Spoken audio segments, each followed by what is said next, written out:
Thanks for downloading the Swearing In Podcast, where you'll hear the origin stories of those who chose to serve. So ground your gear, take a seat, and listen up. The Swearing In Podcast starts right now.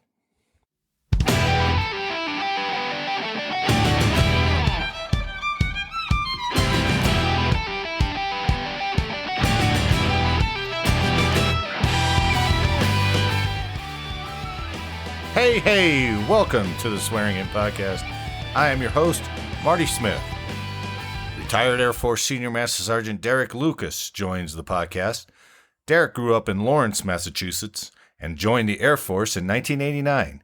He attended tech school at Lowry Air Force Base, Colorado, as a 2S OXO Material Management Troop.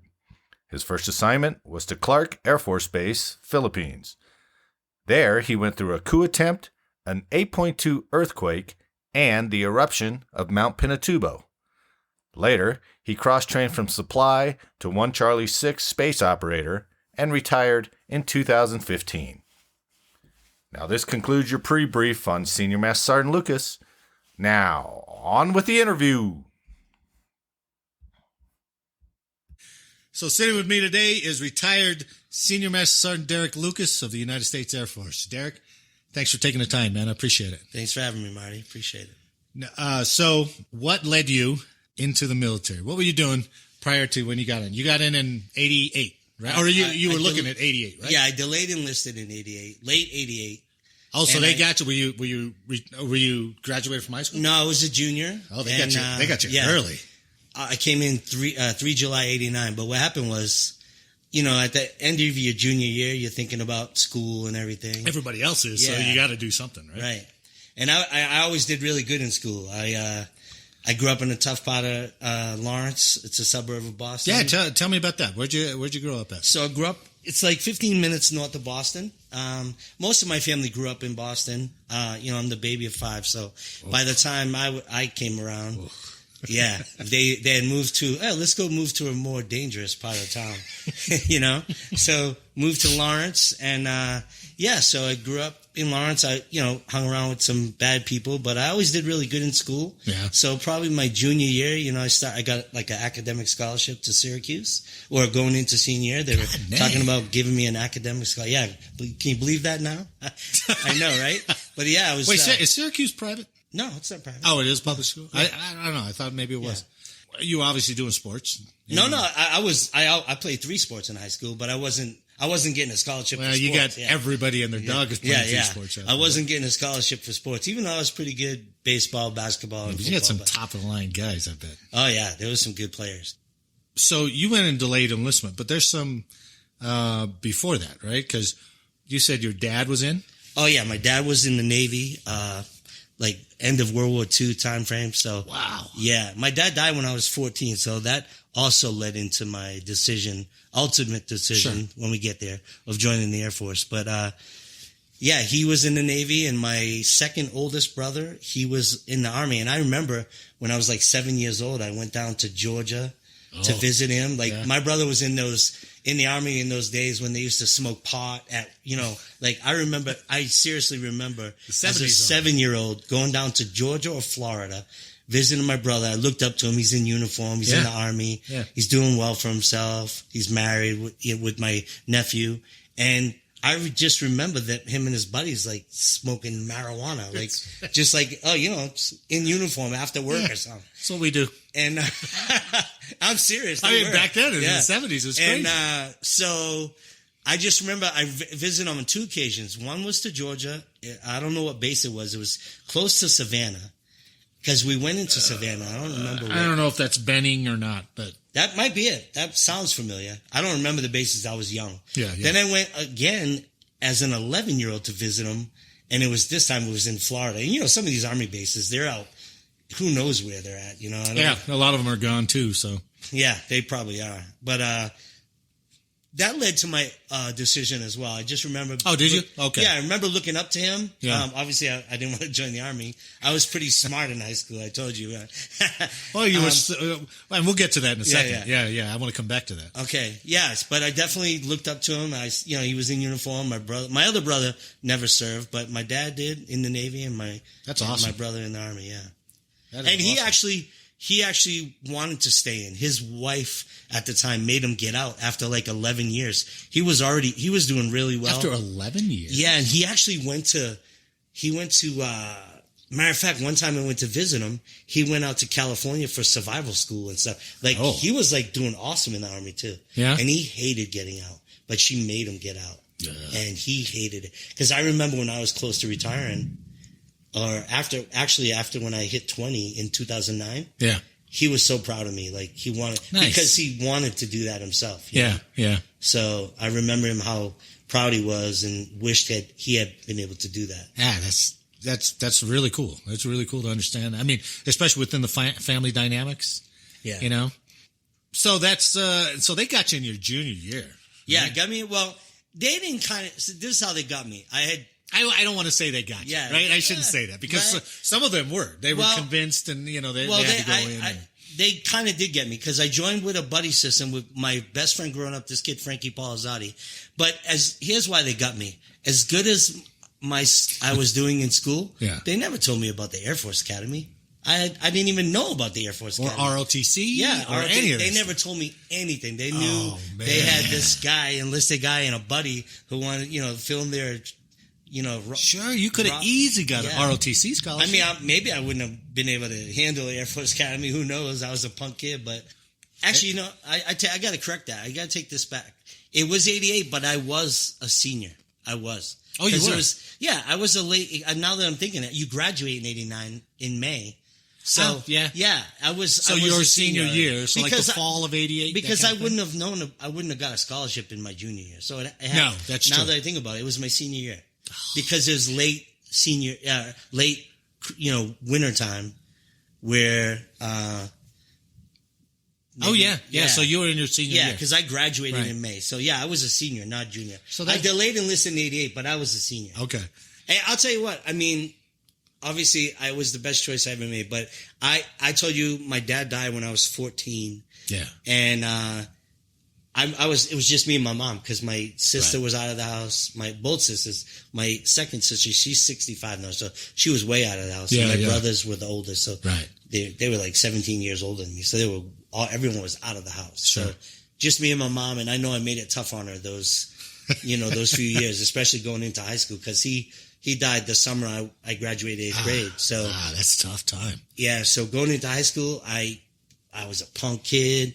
Thankfully, I was able to keep the academics separate. I still did. It's pretty amazing. Did well, but hung around with the wrong people. So when I got at this time, my friend Frankie, he no longer even lived in the projects. They moved out of the projects like when he was younger. Oh, really? But we still hung out. He lives across town, but we still hung out. And I got him to do the buddy system. And on the day we go to like sign paperwork, he bails. He bails. And by that time, I'd already made the decision that I wasn't going to go to school. Yeah. I wasn't going to go to Syracuse. And I was just going to knock out school in the Air Force. So you did well enough academically. Yes. That Syracuse wanted to give you an academic scholarship. Yes. And you went and visited Syracuse. I went and visited, and they showed me around the campus and everything, and it's party this, party here, party that. Because it was just it was a couple hours down. It's south of Boston and down into northern part of New York, and I went down there for like the weekend. Probably Friday to Saturday. I don't remember, to be honest, but went down, got a good tour, but it was all partying. And that surprises me, not because it's you, but because I'm trying to think of myself at that same age. Yeah. I would have been like, this is awesome. Look at what they want me here, right? Yeah. With no foresight, but you had enough foresight to go, this is going to be a trouble. Well, yeah, I'd blow it. And my, like I said, we didn't have any money for me to go to pay to go to school, Sure. My mom didn't have any money. It was just me and her. So yeah, at that time I knew I would blow it. And then what am I going to do next? So I knew I needed some discipline. And even at that point, I didn't know about the Air Force yet. Right. You haven't really explored it. I didn't. So maybe a month or two later, here comes that big Air Force truck, that recruitment truck. It looks pretty awesome, right? Yeah. It's comes to our school, and I think there was like 6 of us I took electronics too in high school. So there was like there was like 6 of us in electronics. Nice. That all chose to join. So it's so funny. I don't know if I don't think you would know him, but his name was Edwin Maldonado. He retired as a 13S. So he came in after me. He was, his name sounds really familiar. But... He was at Peterson for a while. He retired out of Peterson. Matter of fact, my commander at ASOPS, my first commander at ASOPS, did Edwin's retirement ceremony. And I remember the day he said, I'm going to do a retirement ceremony. I said, oh yeah, for who? And he goes, Edwin, I said, I went to high school with him. I played high school basketball with him. Blah, blah. So he came in as a paralegal, went to ROTC, and then became an officer and got into the space career field. Yeah. And I already knew he was a 13S because when I was stationed in Cheyenne Mountain, some officer came from missiles, and she came from Montana. I remember the Double Deuce. Yeah. And she had told me about some people that I said, Edwin Maldonado, I went to high school, and is he from here? And she goes, yeah. And I'm like, so I already knew he was a 13S, but just lost track of him for a little while. Didn't find out he's in. Was he in your graduating class? Yeah, we graduated together. Yeah. And so he was one of the 6. So there was 6 of us. I was again, my friend Frankie was supposed to join with me, but he bailed. Yeah. So when I left first, so you graduate May? I left July 3rd. So the 5 other guys, Xavier Torres, Edwin Maldonado, Miguel Cabrera, Amado Garcia. Yeah. He retired, so he made a career of it too. So there was a bunch of us, but I was the first one to leave. So I remember, back then there was no cell phones, but somehow some of them were able to get a hold of me, or I got a hold of them and kind of gave them the scoop after basic. Oh, what they have to look forward to and stuff. Sure. They you're off, right after graduation. Yeah. Right? I think I was working at the time. I was. Did you say June 3rd or July 3rd? July 3rd. Ugh. But it was like, I had like a 6-week break or something. Did you go to MEPS? Yeah, I went to MEPS. Is that when you went to MEPS? Well, I had went to. Or have you done that previously? I think I went once previously to do paperwork and stuff, but not. I went the night before I left too. Went to MEPS the night before and slept they put me up in like a hotel right next to it. Yeah. And then the next morning I fly out. Oh shit. Yeah. So they swear you in there? Yeah. Okay. So they swore you in at MEPS. Yeah. All right. So you're down in San Antonio.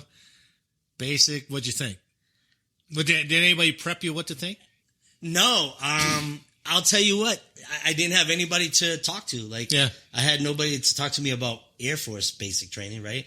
I don't even think my brother at the time gave me, Army and Air Force is totally different, so I don't even think I asked him. Right. And like you said, of the 6 people I knew were coming in after me, I was the first one to go, so I had nobody to really, but again, I grew up in a tough part of Boston. I was pretty street smart. Hey, you're a big guy. So, not back then. I was only like about 175 pounds. Yeah, but you're what? 6 foot at the time. Yeah, that's okay. That's bigger than me. Yeah, 6 foot, 175 pounds. I played sports, so I was in good shape. But the physical part was easy. That was a joke. Sure. Did you ever run into any of the North stuff versus any of the people from the South? Just kind of not liking you because you're up from the Northeast or anything? No, like that? Not really. I actually made some good friends, and I'll tell you a story later where some guy from basic. Now you're talking almost 30 years later. I see him maybe 25 years later. Yeah. He's in a ASOPS class for something else. And I didn't, when you're in that long, now you don't know who you recognize this guy from. Was people he in supply? change. Was he in space? Yeah. Where did I know this guy from? And it was basic training. I remember. Wow. That guy, yeah. But no, I met a bunch of people from everywhere. But I did get so right now my accent is nowhere what it used to. My accent was really, really strong. Oh, was it really? Yeah, I had a hardcore Boston accent, and even my TIs would call me, even though Rocky's not from Boston, they would call me Rocky. My TIs would call me Rocky. And, we actually had a guy in my flight. He was from Brooklyn. His name was Rocky. It was confusing. What Rocky who are you talking to? You know what I mean? Yeah. Because his name was Rocky. And I remember him because he was from Brooklyn. And, I got along with a lot of people. I tried to go in there and be quiet, keep my head down low. I didn't get any, I wasn't a squad lead or anything like that. Wasn't a rope. Nope, I wasn't a rope. I was able to blend right in. I remember back then my flight was called Hell's Corner. Like they didn't have the brother and sister flights like they do now. Oh, they didn't. Males were in one area, girls were in a whole nother area. So basic was totally different back then. How'd you adjust to all the open base stuff, all of that? Yeah.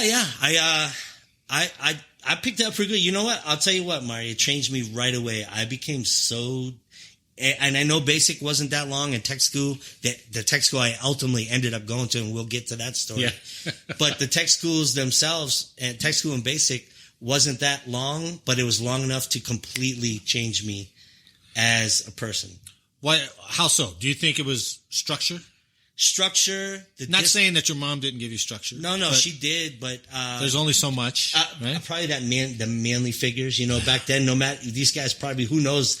If I think back now, maybe they weren't even that much older than me, but they were big men. Like for instance, my two TIs were two big brothers. Oh, were they? One's name was Sergeant Searles, and he was a big. You still remember him? Yes, and then the other one was Senior Airman Rice, and he was an ex-Marine. Oh, so he was an ex-Marine, came into the Air Force, and I remember him being a senior airman. Yeah.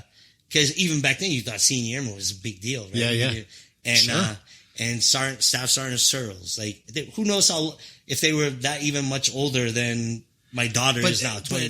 That's what they were probably a lot older 30 because years. back then, even like for a staff sergeant, when I came in, the average to make staff was like 7.5 years. Still, to remember a basic training drill instructor's name from 32 years ago really made that impression on you. Exactly. And I remember their names, and that's probably what did it. I mean, that discipline, that father figure. Yeah. And maybe from them, but I just I really appreciated my mom even more. I just thought of the stuff that, back then you couldn't just pick up a cell phone, right? Yeah. We wrote letters, and you waited for those letters to come back. And I just really learned to appreciate what my mom had done for me those last 4 years without my dad. It's hard to see when you're there. Right. Until you go back and you look back and you say, wow, you really did a lot of sacrifice just to make this thing work. She did. My mom was awesome. God rest her soul. But she, I remember I'll tell you when I get to it, but I remember after tech school coming home in my blues and just giving her a bigger hug and telling her I was sorry for everything. Oh, no kidding. Yeah. Sorry for, and I mean, we just, not that we weren't close because I was her baby, but just from that point on, we were really, it's amazing close. When and us growing up, we're idiots, we get our heads up our ass, but when it switches, and you're like, whoa, really? Thank you. And then for being a parent, when your kid finally switches, right. And you're like, thank you for coming back to me. Yeah. Because you spent about 5 years going insane there. And I wanted to throw you through a window. But thanks for pulling your head out, and and they do. They all come back, and they're like, "Man, I was a jerk," Yeah. Not saying that you were, but when you get to, I was really bad to my mom. Not any physical or anything. Obviously, never would touch my mom. But, not like Ben Carson bad. Right? Yeah, I would yell at her, swear at her. My oldest sister would come over and try to beat me up, or my brothers. I remember one time, my dad was still alive though, but. I actually said, I don't know, were you at my retirement ceremony? No. I actually told this story, and I don't know why, because it wasn't a good story at the retirement ceremony. But I remember my sisters were there, right? And I just remember telling this story. But my dad was still alive. But my sister was like 5 years older than me. Yeah. And I busted her head open with a belt buckle. Like, she was pouring blood down her head. Jeez. And for some reason, I told this story at my retirement. It was because my brothers got a beating in me, my oldest sister. Yeah. Then my dad came home. My mom. So I think I told this. I don't know why I told this story at my retirement, but back then I was scared of my mom. Like I remember when I did that, right? Yeah. But then as I got older, I was like, you're not scared, and I don't know. I was just bad to my mom. I don't know why I told that story at retirement, but I was just I was a punk kid. Yeah. And just learn to appreciate it instantly and basically. That's even a bigger from here to there when you go, God, I didn't need to do that all to you, Mom. Thanks. When you appreciate that. Right. So that's good. That's that, and all that came from really going to the military. Right. Exactly. Huh. Doing something bigger than yourself. Yeah. You know, not being the big fish. I wanted to go, honestly, I wanted to get away. I thought my friend Frankie, again, was going to join with me. Supposed to. We joined as the buddy. Matter of fact, I just saw him when I went home into Boston. Did you really? First time in a while. And he brought it up. Remember when I was your buddy in the Air Force and I bailed on you? I was like, yeah, I remember. I remember that, Frankie. Yeah, that was good. I want to play this for him, too. That's hilarious that he brought it up. Yeah, he brought it up. He was like, yeah, I was supposed to join you. And I was like, hell no. And I was like, I'm so glad I never changed my mind. Yeah. You know what I mean? Yeah. It was the best thing I ever did. That's awesome. Yeah, best choice I ever made. When you took the ASVAB and all that stuff, right, and you're signing a contract, what did they offer you? So job-wise, I did really good in electronics, and they knew I had electronics experience. Okay, I got like in the high 80s in electronics. Wow, that's pretty good. Yeah, admin, mechanical. I didn't do that great in mechanical. Yeah. Like even though I was a smart kid, I don't know. I think mechanical. I wasn't a bad score, but it wasn't high like a lot of my scores. Yeah, but it was definitely the lowest mechanical, and that's probably the same right now. If I did one, probably mechanically. Sure, I'm definitely not mechanically inclined, but I did really good on electronics, and that's what I wanted. Okay. And now here's where my dad's piece came back in. I remember my dad working for Raytheon, and I remember him working for the Patriot missiles. Yeah, that program or whatever. I didn't know what he did. I was 4. This is 4 years later when I'm joining, right? See how that works? But it was electronics, and the reason why I took electronics is because my dad was in, he did something to do with electronics. So, I got an electronic guaranteed job. I go to basic. You're at the end. Actually, it was in the middle. So where they bring the assignment guy in? No. In the middle is when they start doing your top secret clearance stuff. Oh, you started your clearance? Yes, in basic. So you do this in basic. Did you know that job had a TS? I did not know. Oh. But they told me that I'm going to require all this peer review, and I had to give all these names. It's going to kind of blow you away. Yeah, being 18 years like, old. Holy shit. Yeah. I'm shocked that my this is even cooler now. My 23-year-old daughter right now has a TS, and it's amazing to me. Right? Yeah. But as an 18-year-old, I had to give of course, when I joined, they got all this information, a lot of it, but not the names of girlfriends or friends. Yeah. So now at basic, you're doing a lot of that, and you're getting peer reviewed separately because of a TS, right? They're asking people in basic training who don't even really know you that well. Right. They're asking them questions and stuff. So I remember that whole process. And I remember even because they were doing my investigation, somebody was, and this happens now even more commonly, people's socials are being, but this is the 80s. Someone was using my social. Oh, wow. And then of course they called me in. I remember, you have to march by yourself to wherever it was, right? I'm marching there and I'm like, I don't know what this is about. Right. And I get there and they're like, oh, you're not 35. And I'm like, what? Well, we had you come here because somebody with your social who's 35 years old. And I'm like, my social? My name's Derick Lucas, by the way. Yeah. They're asking me all these questions like, oh, you're good. Don't worry about it. But it sends a scary, what can I do? Yeah, I didn't know what somebody would. So they didn't make me change my social either. Obviously, that's not the first thing that popped in my head because you don't know any better about that. I'm like, oh, do I have to change my social? That wasn't even a thought. Yeah. But I think nowadays that probably would be. I don't know. But yes, someone had my social and they wanted to make sure I wasn't this 35-year-old man wanted for whatever that guy was wanted for. Oh, shit. And so getting ready to leave it basic training. Yeah. Got my electronics job. I'm heading towards Corey Station, Pensacola, Florida. Did you know what your first? Did they give you an assignment? They did not give me an assignment yet because the tech school was a year long. A year long. Yeah, my tech school was a year long. It was like electronics and with like something with nuclear weapons, or I don't remember. To be honest, you got to be rubbing your hands together like this is going to be sweet. Well, I'm going to Pensacola, Florida. Yeah, I'm excited about that. Oh, so you said you were going to Corey Station. I'd never heard of it. It's in Pensacola. It's still there. It's like a Navy base. But really? I know Pensacola, but never Corey Station. So, other people have tech schools there too. I don't know if they do anymore. At the time they did, there was like those real smart people. Oh, yeah. I remember some of them were like going to Pensacola for something. Yeah. And I have no idea what, but those ones that get 99s on all their. Back then, the only thing I knew about Pensacola that's where Richard Gere was supposed to go to get jets. Oh, yeah. From Officer to Gentleman. Yeah. Go to Pensacola, get jets. Yeah. That's all I knew about Pensacola. Me too. You're same here. Probably the same. Yeah. So going to Pensacola, fly in there. The next day, I think they tell me that the job, here. So I don't know who's in charge of like back then setting up the flights and everything, right? And the jobs. But yeah, I go to Pensacola. I get there next day. They're like, oh, this job, I'm going in process and like, oh, to be honest, like if I'm 100% right now, I would say they said the job went away. But the more I think about it, maybe it was overages. I don't know. If I think back, I don't know. Who knows? Maybe they reclass it as an AFSC. Yeah. Maybe it got sucked into another AFSC. Yeah. Which then they could have just said, we'll just roll you over to that. Right. But, So here they go. They pull out those old binders, Marty, and they have me look at these jobs, right? That's right. I'm breezing through the job titles, but I'm looking at the locations of tech schools. And, back then it was Shepherd, Dias. So all the electronic stuff didn't matter anymore. Now because whatever. And now, granted, I wouldn't find this out till later, but that security clearance stuff's going through.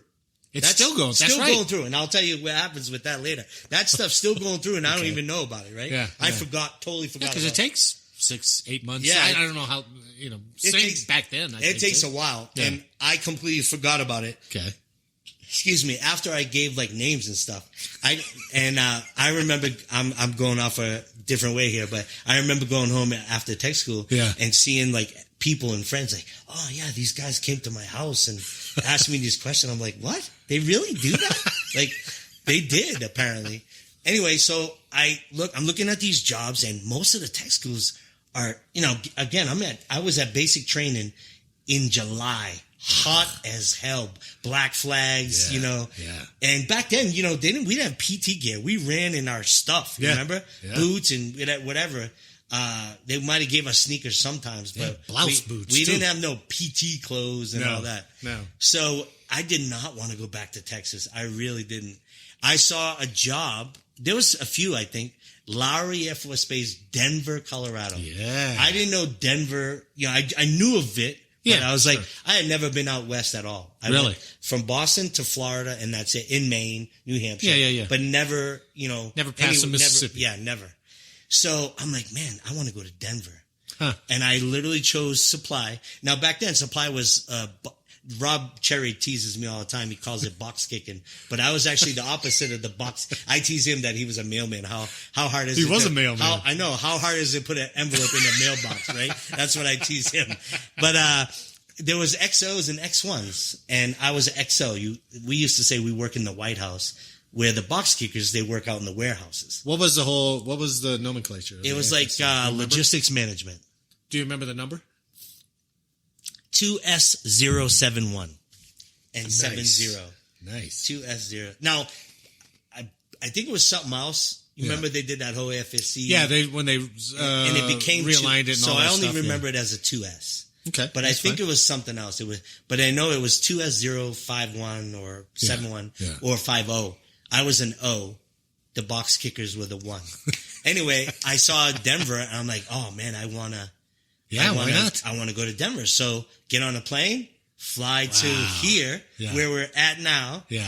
And I'm at tech school in this beautiful city. Came into Stapleton, right? Yep, came into Stapleton. Yeah. And matter of fact, the only memory, and so, you got the phases. You can't wear, you got to wear your uniform all the time. Well, I think the first or second week in here, they had those retreats up to Estes Park. Like the chapel retreats. Oh. So I said, do I get out of, I get out of uniform? I get to go. Oh yeah, sign me up for that. And till this day, when I came back 10 years later, cause I was here for tech school and didn't come back until 1999. Oh, okay. Because I went all around the world, came back. What I remember most, and obviously I remember Estes Park, but that, triangle kind of hotel over by Stapleton or by that area. Yeah. It's still there. It's right by that dip. Yeah. Yeah. I remember that when I came back. That's the first. I remember that. I just remember the bus taking us out. out Sixth Avenue, out that back gate, and going down that way, probably to get on 70 to 20 to go to 25 or however it was. I don't remember. Yeah. But I remember that hotel. It just has like something in my head. I'm trying to remember if you're coming down and you go under that bridge and that hotel is there, or if you go the other way, if you go north, you know that bridge you go. We had a Christmas party there. Do you remember that? I don't know if you were at Sibbers yet, or maybe A Swiss didn't do it. But what year was it? It had to be 2005, 2006. I was pretty sure I was there. It was that hotel we had it at. Yeah, because they had the big I'm pretty sure Christmas tree in the front. Right. 2006 Christmas party. I was definitely there. Yeah, you had to be. Yeah. But it was in that hotel. I was like, oh my God, how many years later and I'm in this hotel, and it's pretty much the only landmark I remember from tech school, except for Estes Park. I remember that. It was gorgeous up there. Yeah. How long were you at Lowry? I was at Lowry for I think it was only 4 to 6 months, maybe 4 months. Okay. Couldn't have been longer than 4 months. Matter of fact, it probably was. Yeah, not for box kickers. It probably was. No, it wasn't a box kicker. It was the opposite. No, box kicker was direct duty. What do you call it? There's no tech school. They go, what is that? I think it's direct duty called back then. It could be. I don't know. Direct duty, no tech school. They didn't have a tech school. Ugh. Yeah. OTJ. Yeah, they went right to their assignment. That's even worse. Yeah. So at that time, Lowry had avionics. They had supply. Yeah, they did a lot. They actually had services. That's where services was. Really? Where they teach how to flip burgers and everything. We had the same dorms as them and the same buildings for the classrooms and stuff. You forget how big Lowry was. Oh, yeah, it was big. It dwarfed Buckley. It was nothing. Buckley was just the postage stamp over there. Yeah. It was a National Guard base. Yeah. And I loved it. And I said to myself that day, at that time, I said, I would love to come back and get stationed at Denver. I didn't even know what bases were here. It didn't matter. Didn't even matter. I said, I love this city. Denver is awesome. And I had a blast here, too. I had a really good time. Tech school was fun. It's probably a good thing because I think the drinking age changed in 87, 88. No, I got to drink at the base club right across from the dorms. Okay. Yeah. 18 years old, we were allowed to drink at the club on base. Did they still have the club system? Yeah, they still have the clubs. Right? Oh, yeah. I can't remember when that went away. I want to say shortly thereafter. No, I don't think some of the clubs didn't go away until early 2000s. Yeah, because so my first assignment, which we'll get to, we had the clubs at Clark Air Force Base were huge. The Airmen's Club was a hangar. It was called the Oasis Club, and it was huge. Then they had an NCO club. They had the Officers Club. Yeah, so most I think when I got married at McDill, it was at the club. It was the NCO club, and that was I didn't get married till 94. You get done with Lowry. What are we still talking 89? 89, yep. Still 89. So you gotta be towards the end of 89, right? I got to the Philippines. So maybe tech school and basic. I mean, I know basic was almost 6 weeks, right? Yeah. So my tech school must have not been that long because I remember getting to just in time. I got to the Philippines in October. And there was a coup attempt in 1989 of Corazon Aquino. So my 2 years in the Philippines had a coup attempt, an 8.2 earthquake, and of course I got evacuated from Mount Pinatubo. So so I got the Philippines assignment. I put in for a bunch. All this before 21. All this before 21. All of it. Nuts. Yeah. Man. Yep. So how did you find out you were going to the Philippines? Did the assignment guy come before tech school? The day in tech school when everyone gets their assignments, that's when everyone's excited, you know? Yeah. I know some people got Aviano, Germany. My goal was to get to Germany. And now eventually I did. Yeah, you want to get to Europe. I want to get to Europe. Right? But Philippines was on my list. I think it was number 3. And only because I didn't know nothing. I didn't know anything about the Philippines. But, when you're meeting people and you're talking, or maybe it was an instructor or something, but they'd tell you all these stories. Sure. And Philippines, I'll put that on my list. And then boom, I got it. Wow. And I remember some people got like I said, Europe, or some people got stateside. I'm like, ugh. I literally joined the military to get away. Sure. And never look back. And I definitely wanted to travel. That was my whole goal. Yeah. And right off the bat, I don't even think I put in for any stateside. I was like, I want to go overseas Fortunately for me, I joined Supply, which is at every base. Yeah, yeah. And, other than the cops, we were the biggest, biggest and baddest for the sports and everything. So, right.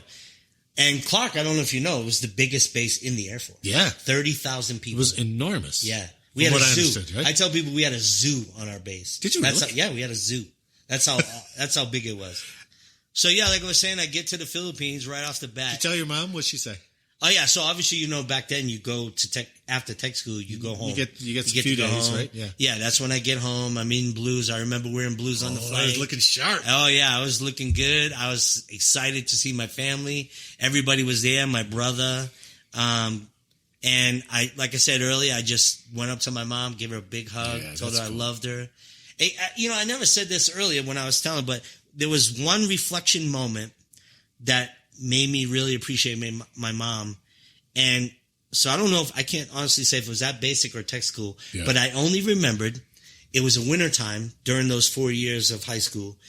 And I gave my mom like a Christmas list, and at this time I was still living in the projects because I remember being outside with my friends in the snow and cold, and you could see the bus stop from where we were playing. Okay. And I remember my mom getting off the bus. Huh. She had a hockey stick. She had a basketball. Like these were the things that I wanted for Christmas at the time, right? And I just remember her being bundled up in the cold off the bus. I don't even know where she went, but she's carrying this stuff. And so it was that thought alone. Obviously, I knew all the stuff that I had put her through. But it was that I was like, man, my mom, she did everything she could for me in those 4 years when and my mom never remarried. She loved my dad. So I didn't even think of how my mom took it.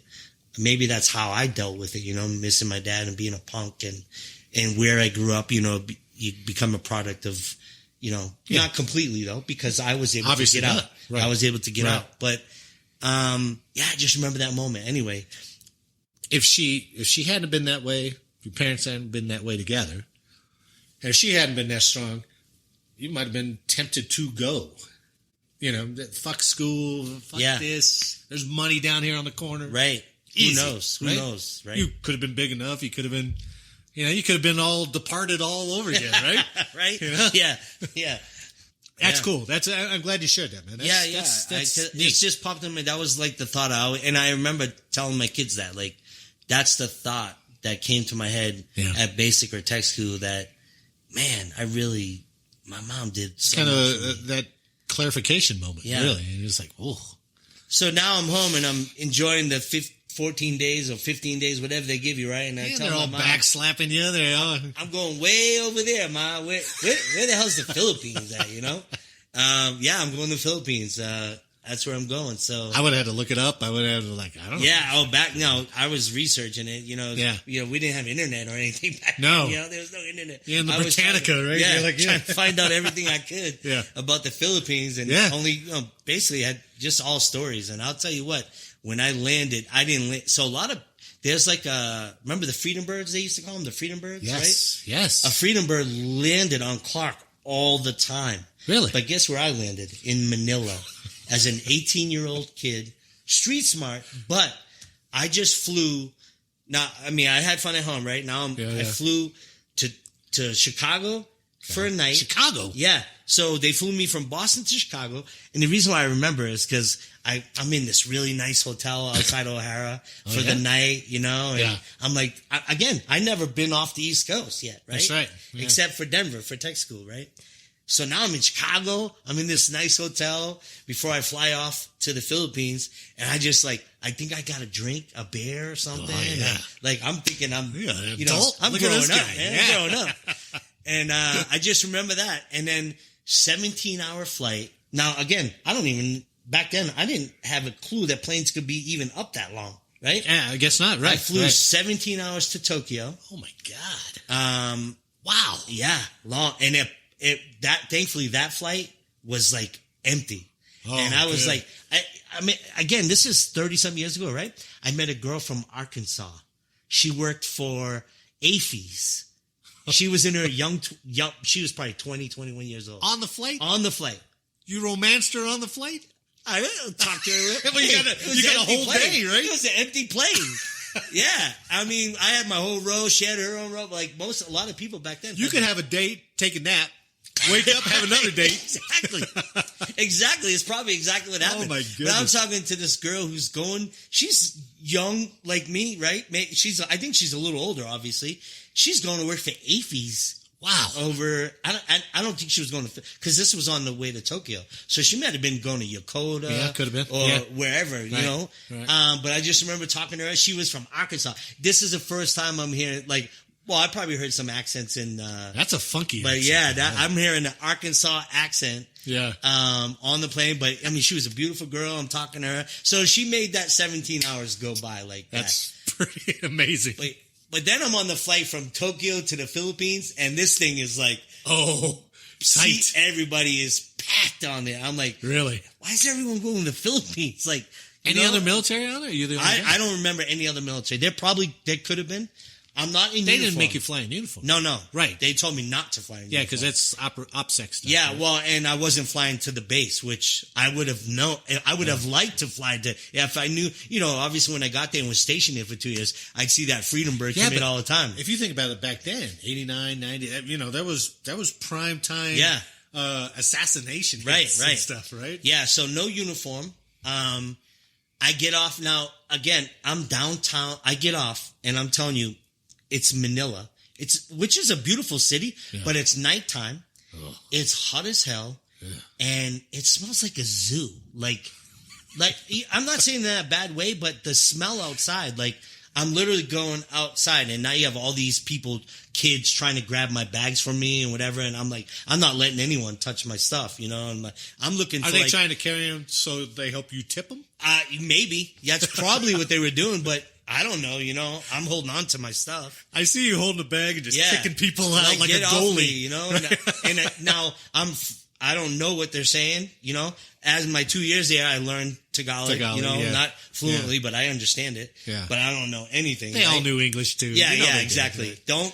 Don't touch my stuff, Yeah. So I'm looking for like a win, Nobody to meet you. They used to have those military people, like terminals or something like nothing. Finally, I find one. I'm like, nah, this time I'm already outside. And that's where this smells like a zoo. It's the weirdest thing. And I find like some kind of military guy. And I say, hey, I'm reporting to Clark. I'm here. He goes, oh, I'll get you on that bus. And I just remember that night, it was nighttime. Manila's like a couple of hours, I think, at least. Wow. And I'm riding on one of those blue buses, like base buses, right? Yeah. With the windows open. Yeah. And I'm still, the zoo, that's all I think of, like elephants and like a zoo. That's what it smells like to me. And I remember getting there to the base at night, and they put me in this room I'm sharing a room, I don't even think it was Air Force. I think it was like Navy or something. Yeah, it was weird. It was like, and later on, come to find out, my dorm was like right across. My eventual dorm that I first lived in when I got there was right across the street. Oh my God! Like right across the street. No reporting instructions for you when you got there. No sponsor. No sponsors. No liaison. None. So you could have been rolled in the street and nobody would have known. Right. Nowadays I don't understand. When I think that is nuts. When did the sponsor program start?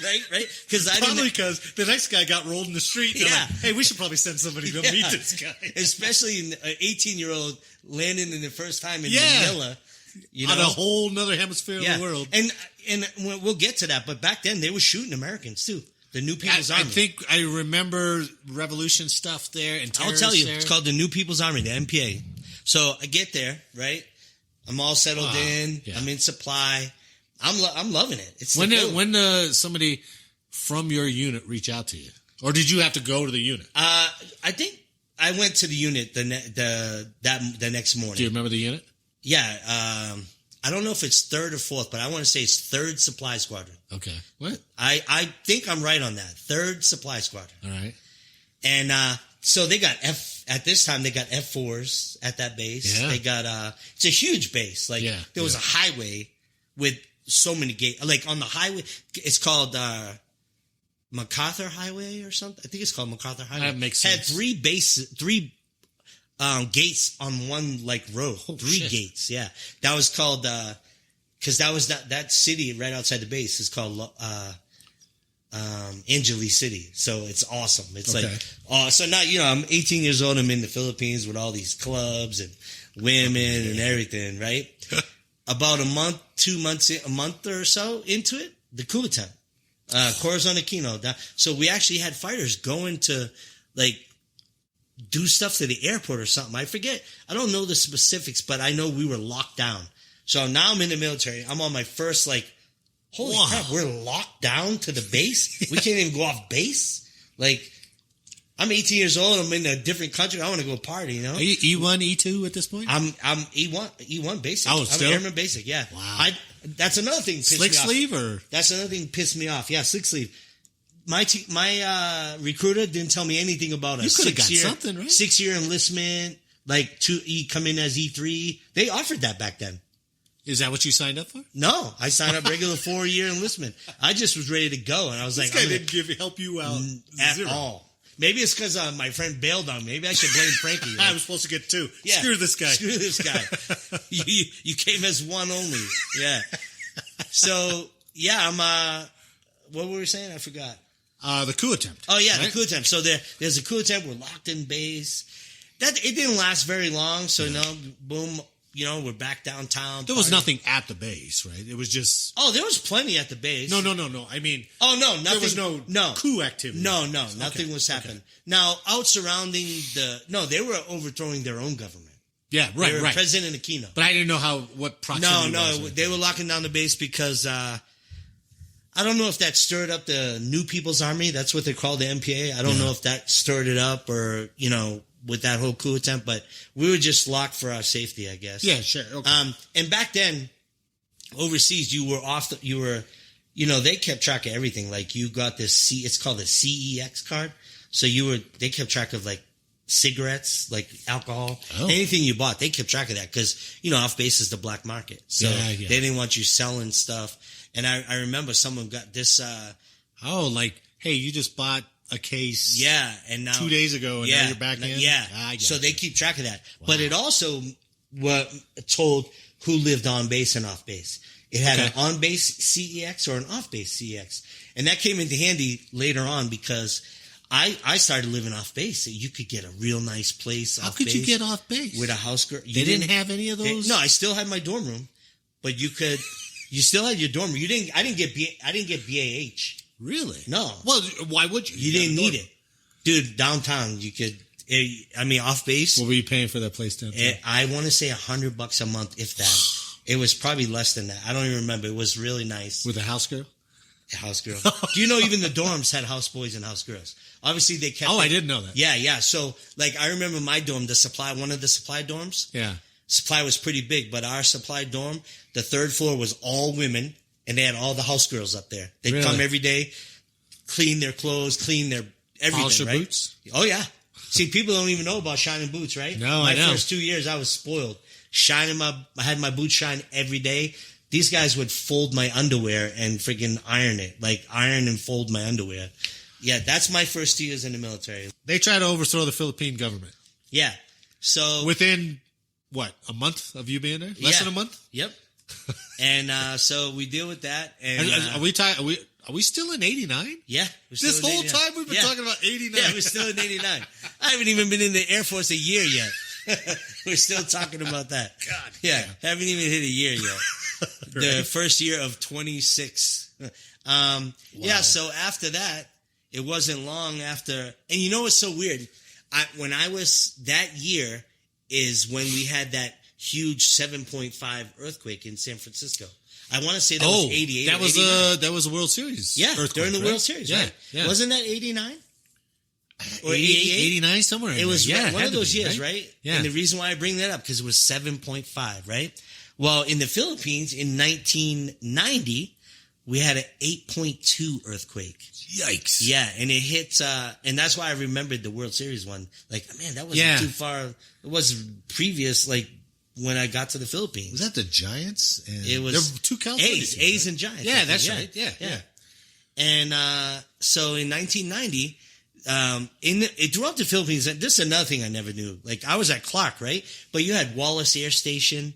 You had all those little ones. Yeah, Yeah. Camp John Hay, which is a place I went to. It's called Baguio City. It's a resort base. So the people that work there are MWR. They're services. Really? They're wearing shorts and T-shirts for their daily uniform. And they're assigned there. They're assigned there at a resort base up in the mountains. Beautiful place called Baguio. That's good. But anyway, 1990 rolls around. Now, right outside, actually, I'm not getting to that. So the earthquake happens, right? Yeah. I remember being in the chow hall, Marty. All right. The chow hall was like right by the dorm. And this was like so this is a huge base. Yeah. They had probably like 5 or 6 chow halls, but I'm at the chow hall. Okay.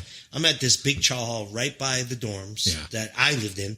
Again, there was dorms, other places.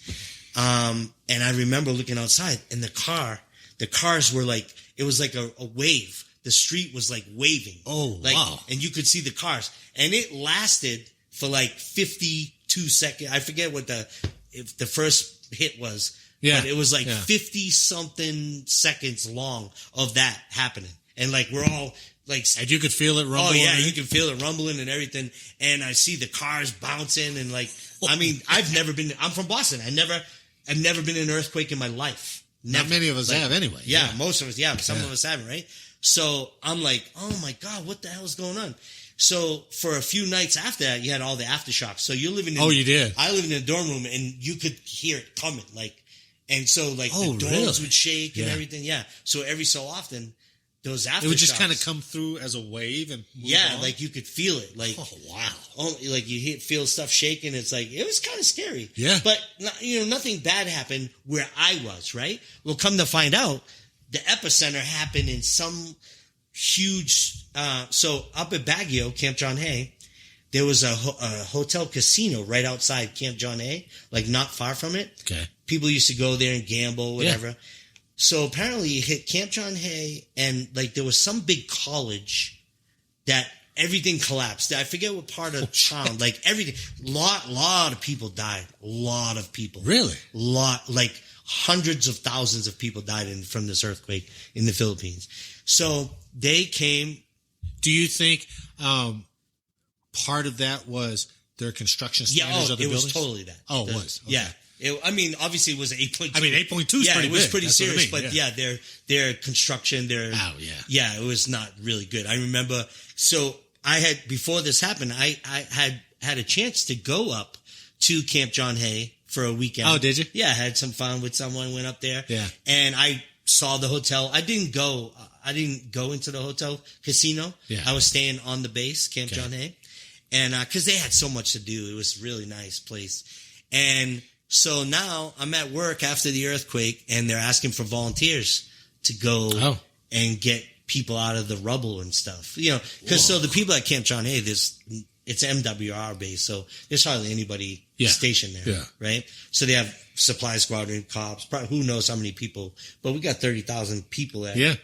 So I volunteered. We all went up and, pulling like debris off these buildings. Where was this at? Where did you go up to? It's called Baguio City. Okay.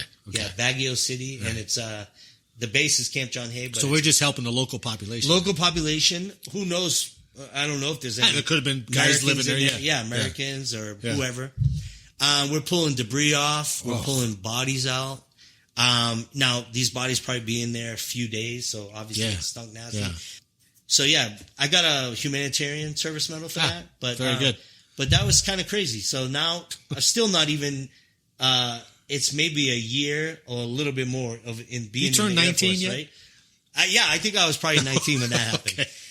But when that happened, since I was there for the coup attempt in this, right outside Clark Air Force Base was this huge volcano called Mount Araya. Okay. If you went down the highway, I feel like I was right earlier. It's MacArthur Highway. I think that was the name of the highway where all the gates were. Yeah. There was like 3 gates alone on that road. Right. But you could see this Mount Araya, and we all used to joke, man, what's going to happen next? That thing's going to erupt, right? Sure. So obviously that didn't, but all of a sudden it's maybe March, April timeframe, 1991, because Mount Pinatubo happened in June. Okay. But it started smoking. So, and you could see, so from the White House, I tell you, we worked in the White House, right? This big. Were they putting like airman alerts out for that, or? They were just monitoring it. They had people doing the seismologists, all that came in, wherever from, right? You seen this. It didn't look the size of Mount Araya, because that's right outside the gate. That thing's huge. You can see it, right? Yeah. This Mount Pinatubo was off in the distance. You couldn't see how big it was. Okay. But, when it did erupt, it affected the weather patterns in the United States. That's how bad it was. I guess I didn't realize that. It was at really the time, bad. So it starts smoking. So now, it's getting closer to June. I know the days to a T, Marty. You never forget stuff like this. Yeah. It's a Monday morning. The bass sirens go crazy. And it's like, what the hell's going on? I just so happen to be staying at my ex-wife's house. She was my girlfriend, though. But her parents let me, stay over. Yeah. And the sirens go. So now I had to go back to my dorm, get stuff. And then everybody was getting evacuated. They had to go through the flight line, right? And they were giving out all this stuff. And we were going to Subic Bay. Have you ever seen Subic Bay. That's where all the ships go. Yeah. It's like a 3.5 hour ride. I didn't realize it was that far. It's like a convoy of cars. Oh. I want to say it. I want to say it's about 3 hours. I don't remember it. Its time is. It's not right outside the gate. Yeah, it's far. It's a good distance because you're going to the coast, right? Yeah. So we're evacuating the Subic Bay. I hitched a ride with my ex-wife's parents, right? So I'm in their car with them. Yeah. You get to Subic Bay. Now you have to in process and everything, right? Now, obviously, this is a naval base. It cannot take all these people. This is a Monday, shit. Right? You're talking. So they're evacuating Clark? Yes. To Subic Bay? Yes. Oh my God. Now, some obviously cops. Not all at the same time. Yeah, not at the same time. But most of the people, all dependents. Ugh. Right? All dependents and a lot of military. So we're at Subic Bay. We're getting processed in. Guess what? You're going to have jobs while you're here, and you have to find a place to stay. We literally, when we first got there, I was able to kind of, even though I was single and not married, my father-in-law, ex-father-in-law at the time, he was a bullshitter. He somehow got it so I could stay and hang out with where they went, right? So we got a house, living with somebody. People had to take people in. Wow. People lived in the gyms. They lived in this, and I'll get to it because when it did happen, we were in what's the old rec centers, like a rec center. It was like a outdoor rec or a leisure center or something. Anyway, first few days, we're in a house, sharing a house. Yeah. But we're going to the beach. If we're not working, whatever details they gave us, there's this beach called San Miguel. It's actually a beer over there too, San Miguel. San Miguel beer? But there's a base, San Miguel. Oh, really? And we're at the beach, we're chilling, we're having fun. Thursday comes, 4 days later. Friggin' Mount Pinatubo erupted. And you're talking, you think we're 3 hours away? Everything comes that way. Ash, oh, yeah? Everything. So there was 40 hours of pitch black. Oh. Because not only did Mount Pinatubo erupt, and ash, it comes down like a blizzard. Like it's coming down. Yeah. But that much it blotted out? 40 hours, and it's not just that. At the same time, there was storms. Oh, so now you got red light. I remember seeing red lightning. We were staying at at this time we were no longer at the house. I think because we were out, and then when stuff was happening, we went to one of those outdoor rec places. And I remember it was Michael Jordan's first finals championship. Oh, yeah. It was 91 because we were watching it on this little TV in that place. But 40 hours of darkness, and it was kind of up on the hill. And I'm not kidding. You could hear the earthquakes coming up the hill, Marty. It was so scary. It was so crazy. Yeah. So after 40 hours, when it got light out again and everything, you go outside. It's like the biggest blizzard you've ever seen, but it's ash. And it's heavy. It's real heavy. Oh, it is? I forget what they say. I don't know, but it's really heavy. So they're having us get this off the build because Navy buildings aren't. So you're like shoveling snow, man. Shoveling snow, right? I had a food tray. We're working with Marines. Marines had those little shovels they got and everything. Where I remember, Marty, I was on top of that building shoveling snow, And the jungle, there's like a jungle kind of similar right there. You can hear the monkeys freaking out in there. Really? Yeah, I got stung by a bee. I remember. So I think it's the only bee sting in my life. I remember it to this day because I think it's the only time I ever was stung by a bee. I was up on that roof and a bee stung me. That's nuts. Yeah, it's crazy. Only bee sting in my life. I remember it. Was it ash? Was it white or black? It was gray. It was gray. Okay. Yeah, okay. It was gray. It was horrible. And we're up there shoveling. They like stick to you and everything? Yeah. Oh, it's all over your stuff, right? Really? So a lot of people died. Not a lot. Relative. It's all relative. Yeah, yeah. People died on that base that day. 2 little girls got decapitated. They were in the gymnasium and it came down in the middle. God. Yeah. And Navy buildings aren't. Because the weight of it? Yeah, the weight of the ash. Oh, wow. Collapsed a lot of the buildings, right? So this is a Thursday. So for the next few days, that's all the base. Oh, there's no water. There's no nothing. Oh. Planes can't fly anymore, right? Because of the ash. Jet planes can't fly in it. Because of the intake. Yeah, the intake. Oh. So they made the decision. It just so happened 91 was the year they were re-upping all the bases in the Philippines. Re-upping the pay. Yeah. So the lease, you mean? Yeah, the lease. The lease is for all the bases. Yeah. So the U.S. decided, screw it, we're out of here. And I guess there was some damage. They tried to loot Clark, and there was lava damage, came all the way. But ultimately, we all left most of those bases because it was time for re-up, and they were like, screw it. But my father-in-law, they did ask, so I want to say maybe by Friday, Saturday, they're already starting to think of what they're going to do. And at the time, I remember I was excited because I lived in the dorm, and I had some good stuff from Korea and stuff like that. Sure. Like mink blankets, fish tank, whatever it was, right? Got your coach. They were going to give every person in the dorms like $10,000 because they weren't going to go back and get your stuff. And they were going to give all the married families like $25,000. They had like some set random numbers. Now, obviously that would benefit some people, but that would hurt some people. Yeah, sure. Because your pictures, your memories, whatever it may be. Yeah, everything. So then they decided they're going to send teams back to get stuff and ship it out. Like, even though the base has been damaged, they decided they're going to close the base down. My ex-father-in-law was one of the guys who stayed behind. And remember, Mount Pinatubo happened on Thursday. We got evacuated Monday. It happened on Thursday. Now, granted, ash was coming down for a few days. Like, that 40 hours was. But by Monday, they told all the dependents, you're out. They brought all these ships in. And this is going to blow your mind because I have it on my fridge over there. All these ships come in. Yeah. And I think my ex-wife, she was just my girlfriend at the time, her and her mom, they left on the USS Cape Cod. I think it was a water conversion ship or something. I remember that. Oh, yeah? Yeah. I just kind of remember that. Yeah. So they were just pulling every vessel everybody. they had. So you had this whole base of all those vehicles from Clark. I remember seeing these huge parking lots because my ex-father-in-law, he had left his car there. You just put your keys in it and you left it. Whoa. That's it. He had a Supra. He had a red Supra. Ooh, his Supra was left there. Those are nice. Yeah.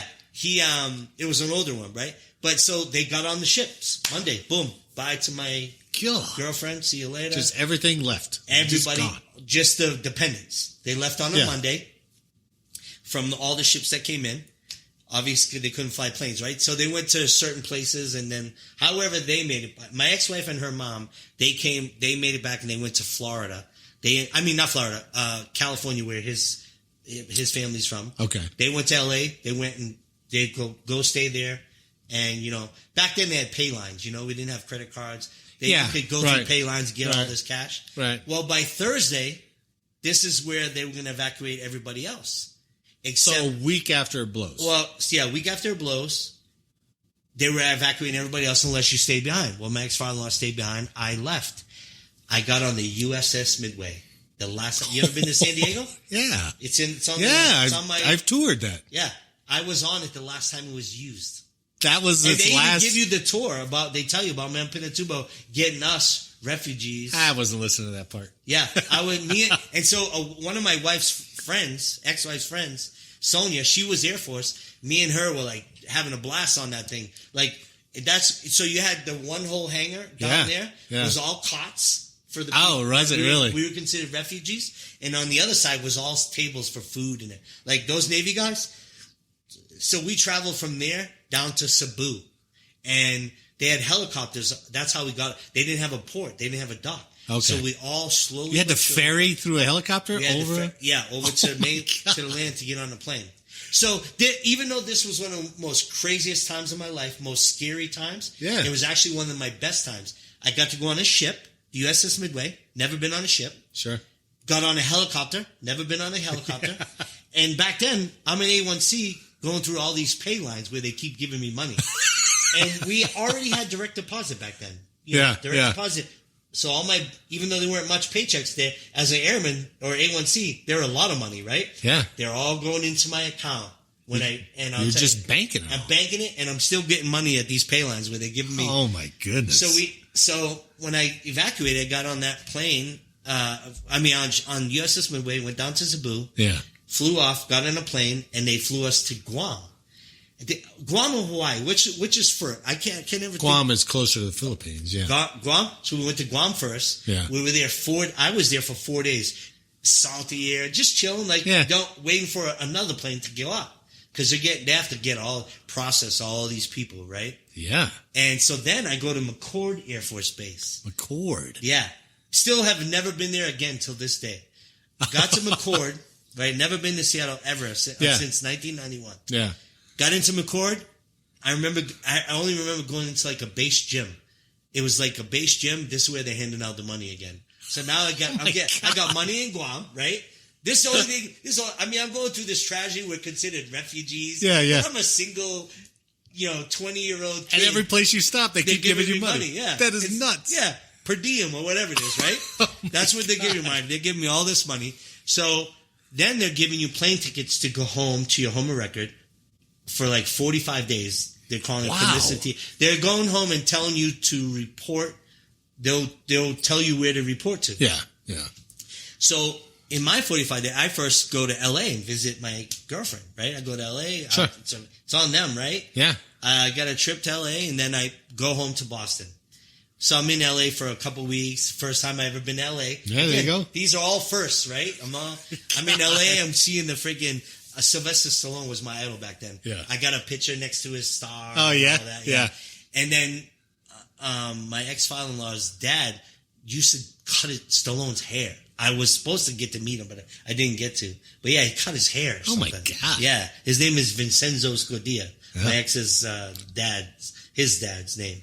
And so he was doing like people's hair and stuff. But anyway, so I go to LA, then I go home, and I'm home waiting. Now, back then, what I didn't know, which I would find out later by my ex-father-in-law, is that if you would have just went to because you were a refugee, if you would have just went to any base, they would have let you sign in. They would have let you just sign in and you would have stayed there. But me, I'm 20 years old. I'm an A1C. I'm home at Boston, enjoying my family, friends, and everything. Yeah. And I'm waiting for that call. I'm still getting paid. Yeah. I get the call, report to Ellsworth, South Dakota, SAC base, 1991. So I'm thinking, man. All right, let's do this. Yeah, summarize maybe, right? So, give me just a quick summary from when you swapped over. So you switched to space in what year? 1998. 98, when the Broncos won. Yep. So, your daughter's in, right? Yep. What is she? What rank is she now? She's a senior airman. Okay. So. And my other daughter's married to an Air Force fireman, and they're at Aviano. Oh my God, that's awesome. So again, my career, pretty much, I think my daughter's really, I must have been a good dad or something because they chose to stay around that kind of.